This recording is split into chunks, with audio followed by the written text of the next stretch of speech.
Veja os destaques desta edição do Acontece no Rio. Taxistas fazem protesto na cidade.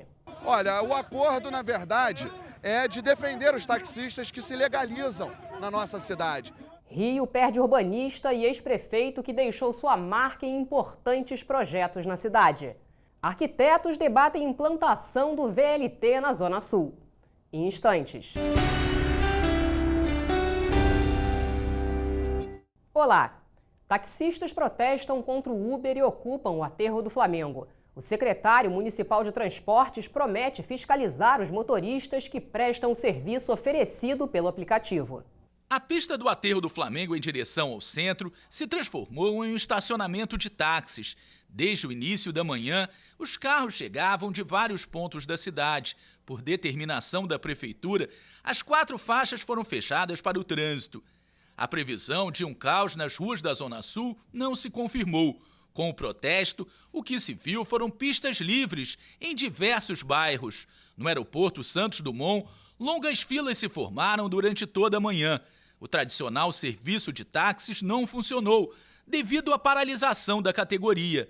Taxistas de Curitiba, São Paulo e Belo Horizonte participaram da manifestação, que, segundo os organizadores, reuniu mais de 2.000 motoristas. Diante do Monumento dos Pracinhas, os manifestantes se revezavam em discursos do alto do carro de som. O protesto foi pacífico. Guardas municipais e policiais militares acompanharam de perto a movimentação dos taxistas. A principal reclamação dos taxistas é contra o aplicativo Uber, que fornece transporte individual a passageiros em carros particulares. Segundo os manifestantes, esse tipo de transporte é pirata e traz um prejuízo à categoria de cerca de 40%. Quando a gente sai de casa de madrugada e, como alguns colegas têm, o aplicativo, essa plataforma, aí ele abre e vê que está concorrendo com diversos carros particulares ali ao redor dele, que também estão fazendo o mesmo serviço, isso afeta diretamente. As cooperativas de táxis de luxo, que atendem principalmente turistas hospedados em hotéis, reclamam da perda de clientes. O táxi executivo no Rio, ele tem pouca divulgação. E como o nosso público ele é basicamente estrangeiros, lógico que também temos hóspedes de hotel que são brasileiros, mas digamos assim 70% são estrangeiros, e o Uber, por ser um aplicativo que veio de fora, muitos já têm esse aplicativo no telefone. Então eles chegam aqui e utilizam esse aplicativo sem saber que tem táxi de qualidade prestando um serviço ao nível ou muito melhor do que o Uber presta. E o principal, legalizado. O secretário estadual de Transportes, Carlos Roberto Osório, apoiou a manifestação. Ele considera ilegal o serviço oferecido pelo Uber e prometeu reprimir esse tipo de transporte. O governo do estado tem uma posição muito clara. A legislação do Rio de Janeiro não permite que carros que não sejam registrados nos municípios no sistema de táxi façam transporte individual de passageiros sob cobrança. Isso é ilegal. Sendo uma ilegalidade, tem que ser combatida pelo poder público na forma da lei. E o governo do estado tem uma posição muito clara. Nós estamos favoráveis e apoiando os municípios para que os municípios que são os responsáveis pela regulação possam atuar com mais firmeza. E eu já determinei que o DETRO, que é o Departamento de Transporte Rodoviário do Estado, nas nossas ações regulares, passe a fiscalizar também carros particulares que fazem irregularmente o transporte de passageiros. Promessas também do secretário municipal de Transportes, que foi ao aterro do Flamengo e anunciou uma ação na justiça contra o aplicativo. Olha, o acordo, na verdade, é de defender os taxistas que se legalizam na nossa cidade. A Prefeitura do Rio tem o dever de dar suporte a esses profissionais que cumprem as regras, que cumprem as determinações legais e entender o que a população espera que eles melhorem e dar apoio para que eles melhorem a qualidade do seu serviço. É esse o compromisso que nós viemos aqui assumir, que iremos à justiça. Mas ele mesmo admite dificuldade para fiscalizar os carros particulares que fazem transporte de passageiros. Olha, hoje é muito difícil e uma ação na rua, ela é quase que de procurar uma agulha num palheiro. O poder público desconhece o cadastro desses motoristas dessa empresa. O poder público não pode garantir à população segurança, já que não sabe quem são esses motoristas. E pior, o poder público desconhece o que a empresa de fato realiza, já que ela tem na sua razão social um assunto e fornece um serviço de outra natureza.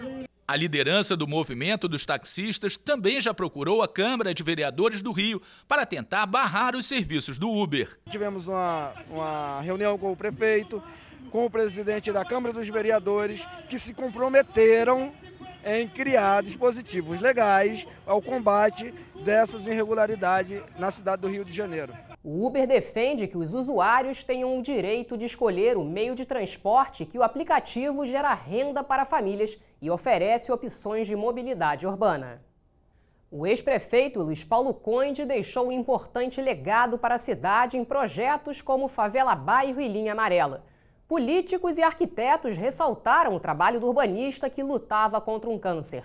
O corpo foi velado no Palácio da Cidade. Com uma carreira consolidada e premiada na arquitetura, Luiz Paulo Conde foi um dos criadores do projeto do campus do Maracanã da UERJ. Trabalhou no desenvolvimento do projeto do Museu de Arte Moderna do Rio de Janeiro, entre outros projetos importantes para a cidade. Conde entrou tarde na política, com 60 anos de idade. E um dos sonhos do ex-prefeito era tornar o Rio sede das Olimpíadas de 2004, o que não se concretizou. Mas ele continuou batalhando para que o Rio se tornasse uma cidade olímpica. E agora, a um ano dos Jogos de 2016, Conde não resistiu para assistir o seu sonho se tornar realidade. O Conde contribuiu para essa Olimpíada. Ele propôs pela primeira vez a candidatura do Rio de Janeiro. Numa segunda oportunidade em que a cidade se candidatou, também ele foi um dos protagonistas. E, de certo modo, ele influenciou a cidade para que agora, em 2016, ela seja muito melhor e seja o palco dos Jogos Olímpicos com a qualidade que ele imaginava. Conde faleceu na terça-feira aos 80 anos. Ele estava internado há cerca de um ano em decorrência de um câncer de próstata, que ele lutava há pelo menos 7 anos. O ex-prefeito deixou 3 filhos e 10 netos. A notícia da morte de Conde entristeceu o meio político. Conde entrou na política pelas mãos do ex-prefeito César Maia. Ele assumiu a Secretaria Municipal de Urbanismo e recebeu a missão de comandar o projeto Rio Cidade, que realizou intervenções urbanas nas vias mais importantes dos principais bairros cariocas. O Rio está precisando de gente competente para trabalhar com a cidade, pensar a cidade como uma visão de estudo da cidade e saber quais são os seus programas e resolver com inteligência. Foi o que ele fez quando foi prefeito. Conde concorreu à eleição para prefeito como sucessor de César Maia e foi eleito. Como prefeito, foi responsável pela conclusão da linha amarela e do Favela Bairro. O Rio Cidade era uma preocupação muito grande com a qualidade, com o problema de segurança, que é um problema sempre sério conosco, o problema da qualidade da vida dos bairros, era uma preocupação muito grande com o indivíduo, com o ser humano, com a melhoria das condições de trabalho, né? Eu acho que o Rio Cidade era uma preocupação. E segundo, que eu acho que para a cidade como revitalização econômica, foi a linha amarela, que foi um projeto do governador Carlos Lacerda, que ele foi um dos idealizadores e um dos que conseguiu botar adiante. O ex-prefeito e atual vereador César Maia, através da sua página na internet, lamentou a perda do ex-sucessor. O Conde deixou legados positivos, como nas comunidades, o Favela Bairro, dado continuidade por ele, foi um projeto sensacional. Que, como morador de comunidade, como oriundo, eu acompanhei. E eu tenho uma história com o Conde, que a minha vida política, quando eu fui um cabo eleitoral do Conde. Em 2004 eu cheguei a chorar quando ele perdeu aquela eleição, que praticamente todo mundo acreditava que estava ganho. Dormimos com a eleição ganha e acordamos com ela perdida. Como político, ele mostrou que despertar esse amor na cidade, esse interesse de revitalizar, de acreditar que os espaços públicos podem ser melhorados humanamente, com calçadas largas. Conde participou dos governos de Antony e Rosinha Garotinho e Sérgio Cabral. Me lembro muito quando nós ganhamos as eleições em 2006, ele me chamou e pediu para nós continuarmos com um projeto que ele tinha desenvolvido. 2 projetos, mas ele tinha um carinho especial, que era aqui o Dona Marta. O prefeito Eduardo Paes decretou luto na cidade e informou que vai prestar uma homenagem ao ex-prefeito. Sem dúvida nenhuma foi o maior inspirador dessas transformações que a gente faz na cidade agora, né? A demolição da perimetral é uma ideia do Conde, né? E aí daí até a razão da gente decidir homenageá-lo, o bulevar que surge no lugar onde era perimetral. Eu faço questão de que seja uma homenagem ao prefeito Luiz Paulo Conde por tudo que ele sonhou para essa cidade, por tudo que ele fez para essa cidade. O trânsito do Rio está entre os piores do mundo, segundo o estudo. Melhorar a mobilidade na cidade, que vai sediar as Olimpíadas, é um grande desafio. O Instituto dos Arquitetos do Brasil defende a extensão do VLT até a Zona Sul e vai encaminhar a proposta para o prefeito. Centro do Rio, 4 horas da tarde. Ainda não é horário de rush, mas o cenário já é de caos. Ônibus, táxis, carros de passeio, tudo parado. A impressão é que nessa rua a hora de rush dura todo o dia. Entre os motoristas, uma certeza: os engarrafamentos pioraram com a realização das obras para a implantação do VLT. O trânsito está muito complicado para andar, é obra, é engarrafamento, você não consegue andar em lugar nenhum, entendeu? Está ficando difícil mesmo até para trabalhar, certo? Você fica irritado? Como é que... Demais, cara. Eu trabalho de manhã, de tarde vou para casa, descanso e à noite eu volto para poder trabalhar de novo, porque à tarde é impraticável. Eu levo da minha casa até aqui coisa de 2 horas, 3 na parte da manhã. Você levaria normalmente num trânsito normal? 30 minutos. Em outras áreas da cidade, o mesmo panorama, congestionamentos durante o dia e a noite. Resultado de uma frota que não para de crescer. Já são 3 milhões de automóveis na capital do estado, isto é, um carro para cada 2 cariocas. É tanto engarrafamento que a cidade já tem o 3º pior trânsito do mundo. O estudo é de uma empresa holandesa de tecnologia de transporte que desenvolve aplicativos para GPS. Foram avaliadas 146 cidades em 36 países. A pesquisa analisou a velocidade média em que os motoristas se deslocam em todas essas metrópoles. No ranking dos piores trânsitos do mundo, o Rio só fica atrás de Istambul, na Turquia, e Cidade do México. Em 4º lugar, aparece a cidade de Moscou, seguida por Salvador e Recife. Os números relativos ao Rio de Janeiro impressionam. Num trajeto de meia hora casa-trabalho, o carioca gasta o dobro do tempo, em média 1 hora. E não é só isso. São tantas horas presos no trânsito que ao longo de 1 ano, os motoristas vão ter perdido 4 dias só em congestionamentos. Acho que a gente perde muito mais do que isso. Dói saber disso. A qualidade do carioca hoje é morar perto de onde trabalha. Pelo menos para os motoristas que circulam pelo centro, um alento. Vem aí o VLT, o veículo leve sobre trilhos. O primeiro trecho a entrar em operação vai ligar a rodoviária Novo Rio ao aeroporto Santos Dumont. Os trilhos do VLT avançam pela Avenida Rio Branco. Já foram instalados mais de 5 dos 28 quilômetros previstos. A alimentação elétrica dos trens vai acontecer pelo solo e não por cabos aéreos como os antigos bondes. O primeiro trem já chegou. Os testes mecânicos e operacionais das composições acontecem no fim desse ano e a inauguração para os passageiros está prevista para abril de 2016. O custo total da obra é de R$1 bilhão e 100 mil. A previsão é de que o VLT transporte cerca de 300 mil pessoas por dia. Ele vai melhorar, sem dúvida, porque é um sistema que vai ter uma rede de transportes. Ele vai interligar aos grandes sistemas, que é o caso da Supervia, o caso do metrô, né, em estações descentralizadas. Então tem uma chance boa de melhorar, pelo menos vai tirar mais ônibus do que automóvel, né? Mas vai provavelmente conseguir fluir o tráfego lá. Mas será que o VLT seria uma solução para outras áreas da cidade? Para essa arquiteta, sim. Luísa Bogossian é autora de um projeto que prevê a circulação dos trens sobre trilhos em 5 bairros da Zona Sul. O VLT é uma solução boa porque ele tem uma inserção urbana que é muito amigável.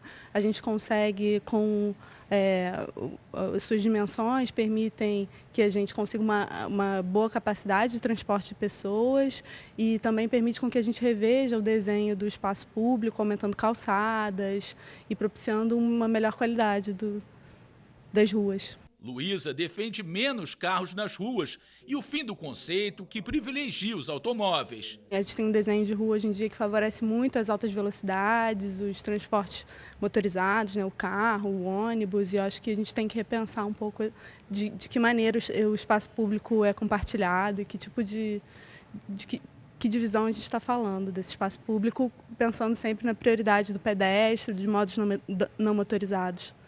Essa semana, Luísa apresentou seu projeto em um debate no Instituto dos Arquitetos do Brasil. A ideia é levar à Prefeitura a proposta de se implantar o VLT na Zona Sul. Acho que o conjunto da população já chegou à conclusão de que o carro é um meio de transporte eficiente na medida em que poucos têm o carro. Na medida em que muitos têm o carro, todos ficam imóvel. E eu acho que a essa conclusão o Rio de Janeiro já chegou, o Rio, São Paulo já chegaram a essa conclusão. Então a gente precisa buscar alternativas. E o que está assim, em pauta hoje em dia aqui é um debate sobre uma alternativa. Existem outras alternativas, você está entendendo? E acho que é importante que a gente debata essas alternativas. Enquanto o VLT não vira realidade, o jeito é embarcar no sonho e torcer por dias melhores no trânsito. No próximo bloco, Escola Municipal dribla dificuldades e surpreende com desempenho. Estamos de volta com o Acontece no Rio. O PROCON intensificou a fiscalização dos ônibus que circulam na cidade e identificou diversas irregularidades. O repórter Marcelo Vieira traz mais detalhes. Ingrid, só esse ano mais de 4 mil ônibus foram multados aqui no Rio de Janeiro, mais do dobro do ano passado. O PROCON é um dos órgãos responsáveis por essa fiscalização. Eu converso agora com Edson Batista, é fiscal do PROCON. A que você atribui assim a tantas irregularidades, mais de 4 mil ônibus multados no Rio de Janeiro? De acordo com a determinação da secretária Cidinha Campos, a gente procura fazer uma fiscalização intensa, principalmente com relação à parte de transporte, para que evite que o consumidor saia na rua e pegue uma condução que possa gerar algum risco para ele. A gente vai em várias empresas de ônibus, através dos consórcios, no caso, né? E a gente encontra muita irregularidade, né? Esse ano nós pegamos aí mais de 144 ônibus interditados.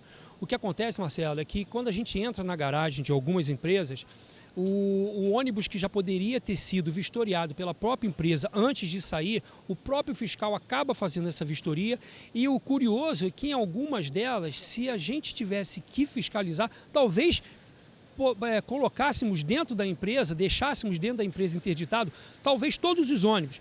O que a gente procura fazer através da orientação do nosso diretor?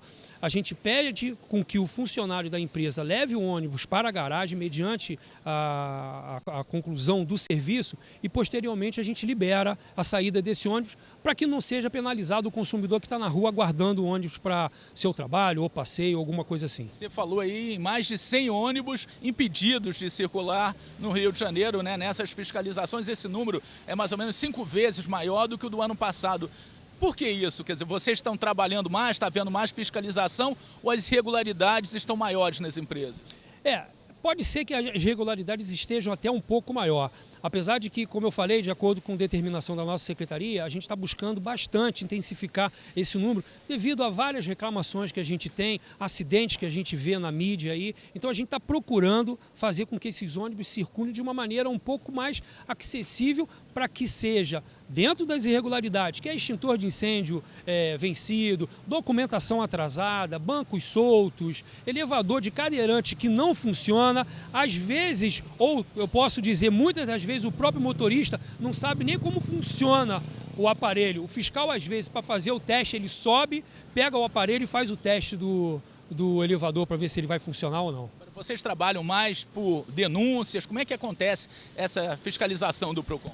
Marcelo, a gente pede muito que o próprio consumidor contribua com o PROCON do Estado do Rio, fazendo a denúncia através do telefone 151, através do próprio site do procon.rj.gov.br, mas a gente também direciona as nossas fiscalizações em cima de, podemos dizer, batidas, né? Hoje vamos fazer operações em transporte. Então é feita uma reunião junto da CEPROCON, que é a Secretaria, e a Diretoria de Fiscalização, e direcionados os estabelecimentos que a gente vai fiscalizar.